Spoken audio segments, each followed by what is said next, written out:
Hello ನಮಸ್ಕಾರ. ನೀವು ನೋಡ್ತಾ ಇದ್ದೀರಾ ಸ್ಪೀಡ್ ನ್ಯೂಸ್ ಕನ್ನಡ. ನಾನು ಜಾನಕಿ. ಪ್ರಜ್ವಲ್ ರೇವಣ್ಣ ಅವರಿಗೆ ಜೀವಾವಧಿ ಶಿಕ್ಷೆ ನೀಡಿರುವಂತದ್ದು. ಇದೀಗ ಪ್ರಜ್ವಲ್ ರೇವಣ್ಣ ಅವರು ಹೈಕೋರ್ಟಿಗೆ ಮೊರೆ ಹೋಗಿದ್ದಾರೆ. ಇದ್ರ ಬಗ್ಗೆ ಜನರ ಅಭಿಪ್ರಾಯ ಯಾವ ರೀತಿ ಇರುತ್ತೆ?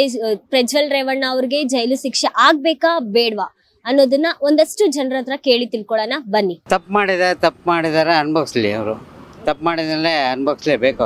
ಅವ್ರಿಗೆ ಜೈಲು ಶಿಕ್ಷೆ ಬೇಡ ಅಂದ್ಬಿಟ್ಟು ವಜಾ ಮಾಡಿ ಅಂತ ಹೇಳಿದ್ದಾರೆ. ಸೊ ಅದ್ರ ಬಗ್ಗೆ ಏನ್ ಹೇಳ್ತೀರಾ? ಅವರಿಗೆ ನ್ಯಾಯದ ಮುಂದೆ ಯಾರು ದೊಡ್ಡವರಲ್ಲ, ಶಿಕ್ಷೆ ಅನುಭವಿಸ್ಲೇಬೇಕು. ಜೀವಾವಧಿ ಶಿಕ್ಷೆ ಆಗ್ಬೇಕಾ ಬೇಡವಾ? ಆಗ್ಲಿ. ತಪ್ಪು ಮಾಡಿದ್ರೆ ನೀರು ಕುಡಿಲೇಬೇಕು, ಆಗ್ಲೇಬೇಕು. ಸೊ ಈಗ ಕಾನೂನಿಗೆ ಏನ್ ಹೇಳಕ್ ಇಷ್ಟಪಡ್ತೀರಾ ಸರ್? ಕಾನೂನು ಸರಿಯಾದ ರೀತಿಯಲ್ಲಿ ಮಾಡಿದ್ದಾರೆ, ಕಾನೂನು ಪಾಲನೆ ಮಾಡಿದ್ದಾರೆ, ಅದು ಸಾಕು. ಯಾರೇ ತಪ್ಪು ಮಾಡಿದ್ರು ಹಾಕ್ಲೇಬೇಕು, ಯಾರು ತಪ್ಪು ಮಾಡಿದ್ರು ಶಿಕ್ಷೆ ಆಗಲೇಬೇಕು, ನ್ಯಾಯಸಮ್ಮತಾಗಿರ್ಬೇಕು. ಮೇಡಮ್, ಆಗಿದ್ದು ಕೋರ್ಟ್ ಏನು ಕೊಟ್ಟೈತೆ ಅಲ್ಲ, ಸರಿಯಾಗಿ ಕೊಟ್ಟೈತೆ.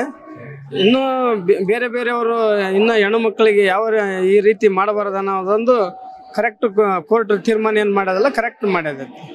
ಇದು ಪ್ರಜ್ವಲ್ ರೇವಣ್ಣ ಅವರಿಗೆ ಒಂದು ಕಳಂಕ ತರುವಂತಹ ವಿಷಯ ಆಗಿದೆ. ಜೆಡಿಎಸ್ ಪಕ್ಷದವ್ರಿಗೆ ಏನ್ ಹೇಳ್ತೀರಾ ಸರ್? ಇವರಿಂದ ಈಗ ದೇವೇಗೌಡರ ಕುಟುಂಬಕ್ಕೆ ಕಳಂಕ ಬಂದಿದ್ಯಾ ಅಂತ? ಇಲ್ಲ, ಅದೇನು ದೇವೇಗೌಡರಿಗೆ ಅದಕ್ಕೇನು ಸಂಬಂಧ ಇಲ್ಲ ಅನಿಸುತ್ತೆ ನಮಗೇನು. ಅವರೇ ಮಾಡಿದ್ದೇ ಬೇರೆ, ಅದು ಒಂದು ಪರ್ಸನಲ್. ಈಗ ಅವರು ಹೇಳಿ ಕೇಳಿಯನ್ನು ಮಾಡಿರಲ್ಲ. ಈಗ ಪ್ರಜ್ವಲ್ ರೇವಣ್ಣ ಅವರು ಮಾಡಿರೋದು ಸರಿ ಅನ್ಸ್ತಾ ಇದೆ. ಸಾವಿರಾರು ವಿಡಿಯೋಗಳೆಲ್ಲ ಇಟ್ಕೊಂಡಿದ್ದಾರೆ. ಏನ್ ಅನ್ಸ್ತಿದೆ ಸರ್? ಈ ತರ ರಾಜಕೀಯದವ್ರು ಬೇಕಾ ಅಂತ ನಮ್ಗೇನು ಅನಿಸ್ತೈತೆ?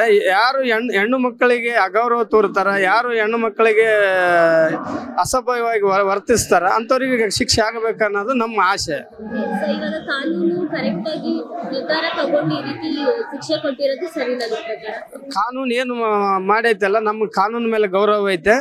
ಪ್ರಜ್ವಲ್ ರೇವಣ್ಣನ ಮೇಲೆ ಏನು ಮಾಡಿದಾರಲ್ಲ, ಅವ್ರದ್ದು ಏನನ್ನ ಸದಾ ಮಾಡಿದಾರಲ್ಲ, ಅದು ಕರೆಕ್ಟ್ ಐತೆ ಅಂತ ನಮ್ಗೆ ಅನಿಸ್ತದ. ಅವರು ಇದು ಎಲ್ಲ ಜನಕ್ಕೆ ಈಕ್ವಲ್ ಆಗಿ ಅದೇ ಸೇಮ್ ನ್ಯಾಯ ಸಿಗ್ಬೇಕು ಅಷ್ಟೇ, ಆ ಥರ ಮಾತಾಡ್ತಾ ಇದ್ದ.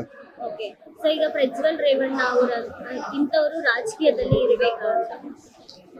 ಅಲ್ಲ, ಇವಾಗ ಅವ್ರಿಗೆ ಇಲ್ಲ, ಅದು ಕೋರ್ಟಲ್ಲಿ ಇದು ಆಗಿದೆಯಲ್ಲ, ಕೇಸ್ ಆಗಿದೆಯಲ್ಲ, ಅದಕ್ಕೇನೆ ಇವಾಗ ಅವರು ಸ್ವಲ್ಪ ಒಳಗಡೆ ಬರ್ಬೇಕಂದ್ರೆ ನಮ್ ಸಜೆಷನ್ ಇದೆ. ಒಳಗಡೆ ಬರ್ಬೇಕಂದ್ರೆ ಸಭಾಂದ ಒಂದು ಹೊರಗಡೆ ಬರ್ಬೇಕಂದ್ರೆ. ಸೊ ನೋಡಿದ್ರಲ್ಲ ವೀಕ್ಷಕರೇ, ಪ್ರಜ್ವಲ್ ರೇವಣ್ಣ ಅವರ ಬಗ್ಗೆ ಜನರ ಅಭಿಪ್ರಾಯ ಯಾವ ರೀತಿ ಇತ್ತು ಅಂತ.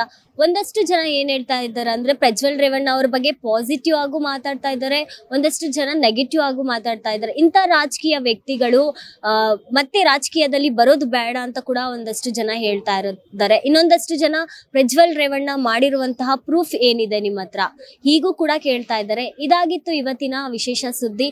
ಕ್ಯಾಮ್ರಾ ಪರ್ಸನ್ ವೆಂಕಟೇಶ್ ಜೊತೆ ನಾನು ಜಾನಕಿ, ಸ್ಪೀಡ್ ನ್ಯೂಸ್ ಕನ್ನಡ, ಬೆಂಗಳೂರು.